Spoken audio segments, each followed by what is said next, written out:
Selamat datang di podcast Kementerian Desa. Hari ini kita berada di Desa Idas, Kecamatan Noyan, Kabupaten Sanggau, Provinsi Kalimantan Barat. Dan hari ini kita bersama Ketua BPD Desa Idas. Selamat siang, Pak. Siang. Nanti kita akan berbincang sebentar bersama Ketua BPD tentang desa inklusif, pembangunan desa inklusif. Tapi sebelumnya boleh Bapak Ketua BPD ini memperkenalkan diri. Baik, terima kasih. Nama saya Daniel Komidating. Saya adalah Ketua BPD Desa Idas. Saya beralamat dari Dusun Teloga, Desa Idas. Saya menjabat sebagai Ketua BPD sejak dari tahun 2019. Tepatnya di bulan April, tanggal 11 bulan April kami dilantik di halaman kantor Bupati Kabupaten Sanggau. Kita akan berbincang sedikit tentang pembangunan desa inklusif. Sebelumnya mungkin saya bisa tanyakan, menurut Bapak, pemikiran Bapak atau pengertian desa inklusif yang Bapak ketahui itu seperti apa itu? Menurut saya, desa inklusif adalah desa di mana semua program pembangunan di desa, baik itu fisik maupun non-fisik, itu melibatkan seluruh lapisan masyarakat. Baik masyarakat yang mampu maupun kurang mampu, baik yang cacat, disabilitas, dan lain sebagainya. Itulah adalah desa inklusif yang ada menurut saya, karena saya lihat program pembangunan dilaksanakan di desa kami. Ya, selama Bapak menjabat dari tahun 2019 sampai sekarang, apa-apa kegiatan yang bersinggungan dengan desa inklusif ini yang melibatkan masyarakat, mungkin masyarakat disabilitas, kaum marginal, masyarakat kecil yang ada di dalam Desa Idas ini, mungkin Bapak bisa jelaskan apa ya sih kegiatan-kegiatan yang melibatkan masyarakat dengan konsep desa inklusif ini? Baik, terima kasih. Yang pertama, dari konsep desa inklusif tersebut tadi, dari program pembangunan yang fisik. Sesuai dengan peraturan pemerintah terkait dengan padat karya tunai, di situ kita melibatkan seluruh lapisan masyarakat, terutama masyarakat yang kurang mampu.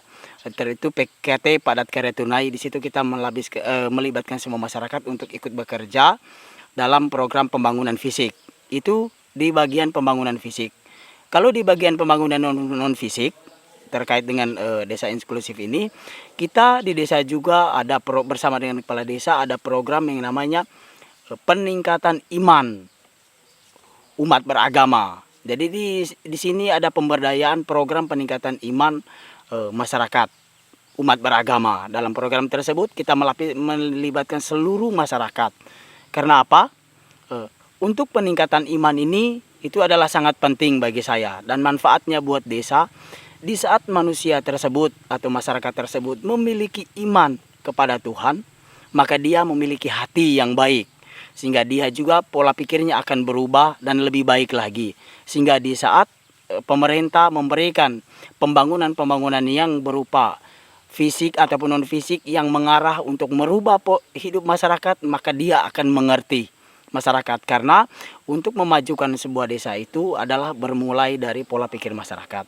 Kalau pola pikirnya baik, maka program-program yang dilaksanakan oleh desa akan terserap dengan baik di masyarakat. Yaitu berdasarkan dari pola pikir, maka kita akan melakukan pertama itu tadi kegiatan untuk peningkatan iman tersebut.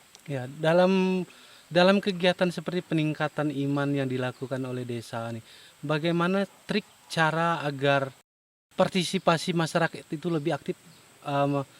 Kalau bahasa dipermudah, bagaimana cara menarik mereka agar mau ikut dalam kepesertaan ini?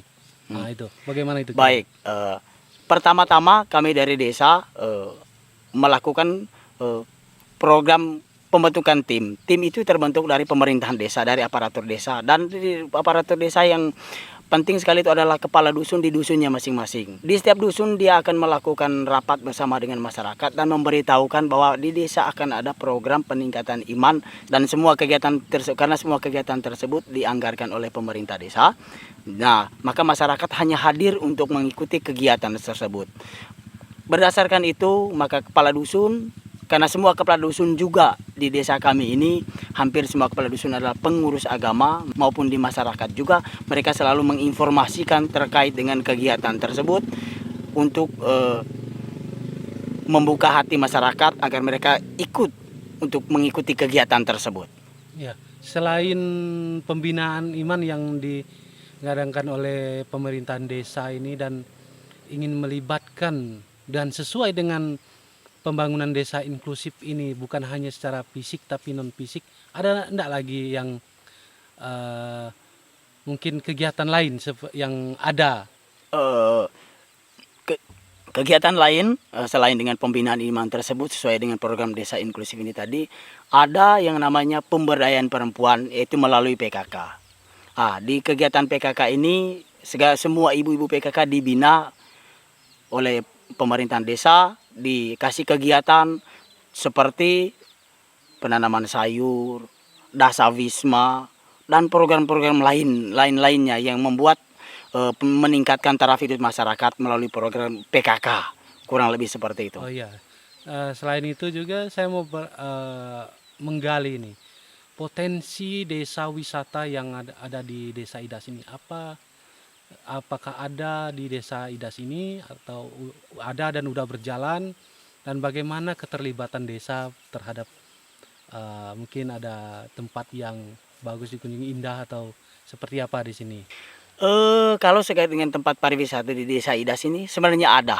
Yang pertama yaitu adalah Ria Masam, air terjun di Ria Masam. Yang kedua adalah Dorijat kalau namanya, di situ anak-anak yang mendaki gunung. Dengan adanya tempat-tempat pariwisata seperti ini, banyak masyarakat luar yang dari luar desa itu datang berkunjung ke desa kami, terutama untuk menikmati alam tersebut, tempat pariwisata tersebut.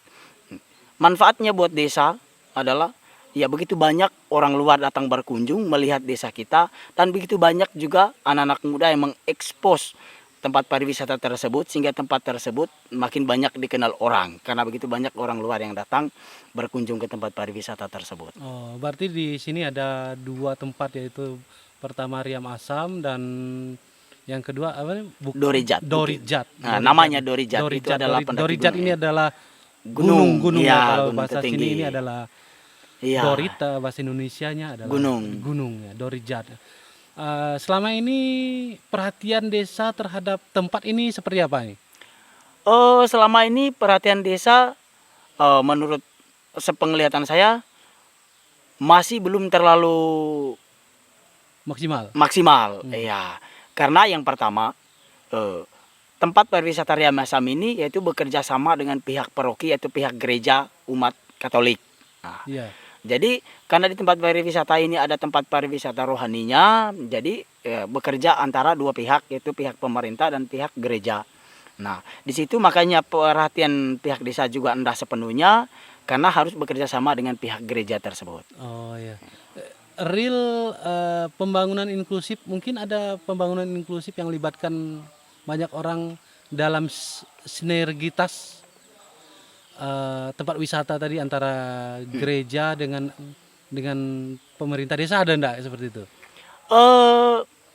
Yang melibatkannya masyarakat banyak, yaitu adalah pertama di tempat pariwisata tersebut dikelola oleh kaum muda. Kaum muda. Ya, anak-anak muda di desa. Jadi mereka yang kelola, mereka jadi dana hasil kelola tersebut adalah untuk peningkatan kegiatan para pemuda tersebut. Oh, Nah, berarti disitulah kita melibatkan masyarakat itu melalui pemuda. Iya, mungkin itu adalah salah satu pelibatan masyarakat maupun kaum muda dan Ya, kaum yang mungkin di situ ada juga yang disabilitas juga, tapi Ya. mau berkecimpung dalam kegiatan-kegiatan seperti itu, dan desa pun membuka ruang ya sebesar-besarnya. kurang lebih seperti itu, Oke, Pak. mungkin itu pemahaman Bapak dan kegiatan-kegiatan desa di Idas yang bersinggungan atau melingkup desa inklusif itu. Untuk terakhirnya Pak, pertanyaan saya, dalam pendampingan desa ini oleh pendamping desa, apakah pendapat Bapak ini seperti apa, pendampingan desa untuk desa inklusif ini? Terima kasih. Tapi kalau menurut saya pendamping desa yang sekarang di pemerintah ada yang namanya pendamping desa itu diluncurkan setiap desa itu, menurut saya itu sangat penting. Karena di setiap desa bukan semua desa mengerti tentang peraturan pemerintah terkait dengan program pembangunan desa. Maka disinilah peran penting pendamping desa.